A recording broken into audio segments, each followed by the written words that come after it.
Arkadaşlar hepinize merhabalar. Maalesef ki kötü bir piyasada sizlerle birlikteyiz. Bugün bizim çok alışık olmadığımız bir tarzda, çok biliyorsunuz biz çok Bitcoin yorumlayan bir kanal değiliz. Sadece böyle çok özel noktalarda, çok uyarıcı noktalarda ve çok önemli noktalarda Bitcoin yorumlayan bir kanalız. Bugün önemli bir noktada olduğumuzu düşündüğümüz için sizler için piyasayı yorumlayacağız.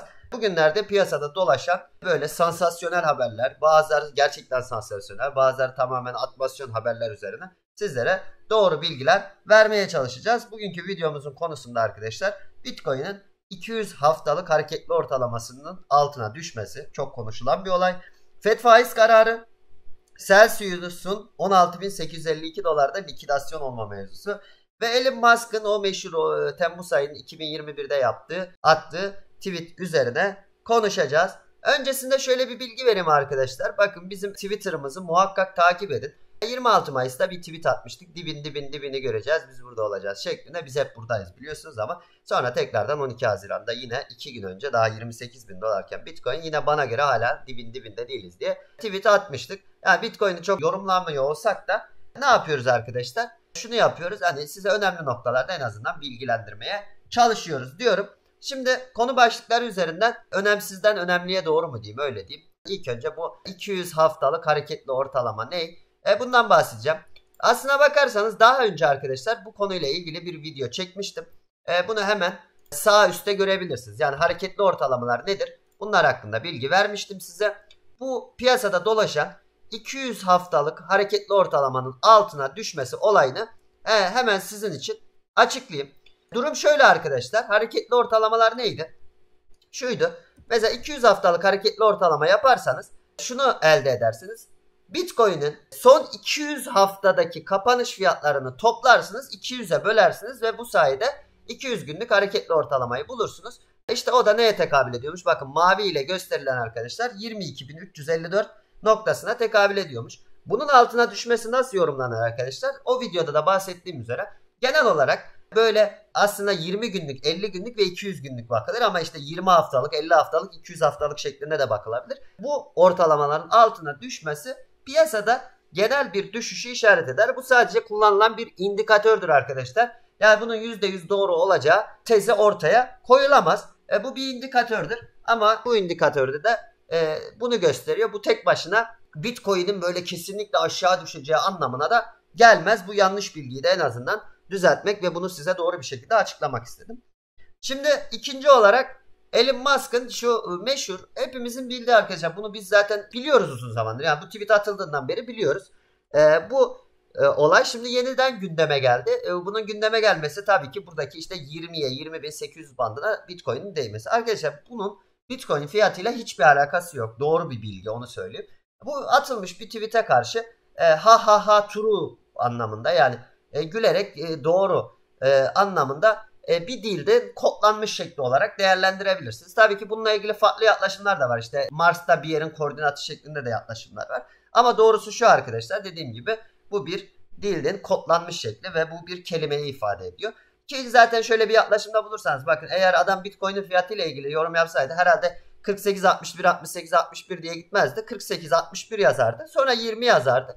74 yazardı, 65 yazardı. Ara rakamların hani düşerken ya da yükselirken yazılmasının da çok bir mantığı yok. Çünkü 48'den 68'e çıkacaksa zaten muhakkak 61'e değmeli, değil mi? Yani bu da sansasyonel bir haber. İnsanların kullandığı bir haber ama doğru olmayan bir haber. Ancak buna acemiler bu şekilde yorum yapabilir diye düşünüyorum.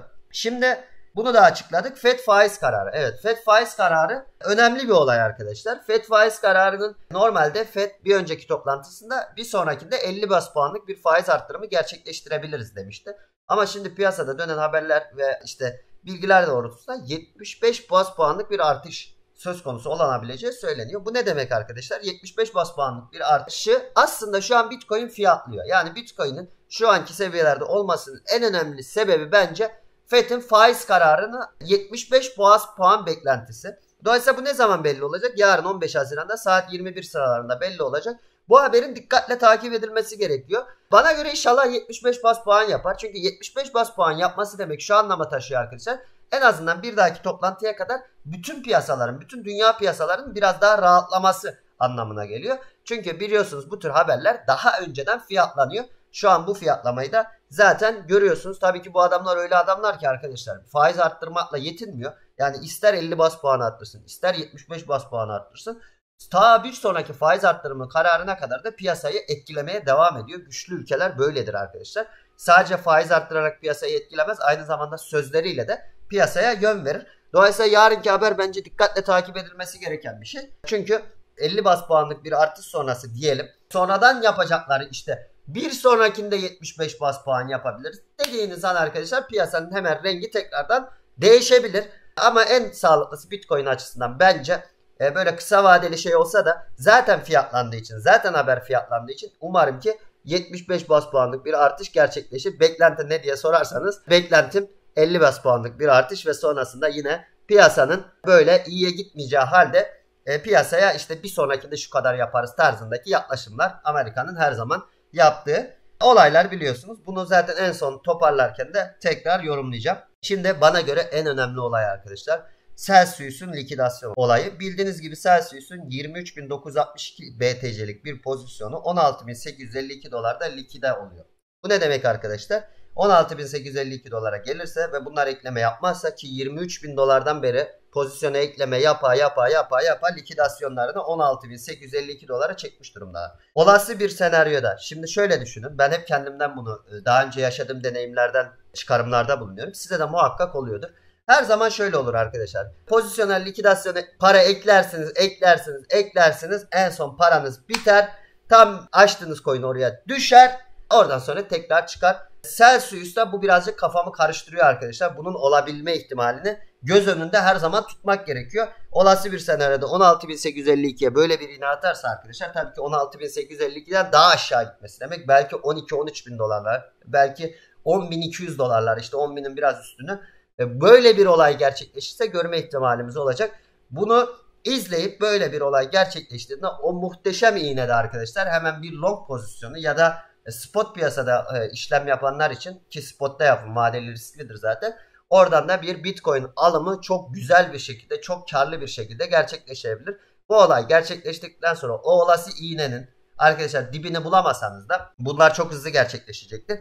O tepki alımlarında aldığınızda böyle kısa sürede %20, %30, %50'ye varan artışları tekrardan görebilme ihtimalimiz olacak. Şimdi genel olarak söyleyeceklerim bu kadar. Bir de şu olay var. Bitcoin bir önceki ATH seviyesinin altına gitmez. Bu da safsata arkadaşlar. Yani her şey olabilir. Piyasada böyle bir çıkarımda bulunamayız. Çünkü bundan önce olmamış olması bundan sonra olmayacağı anlamına gelmez.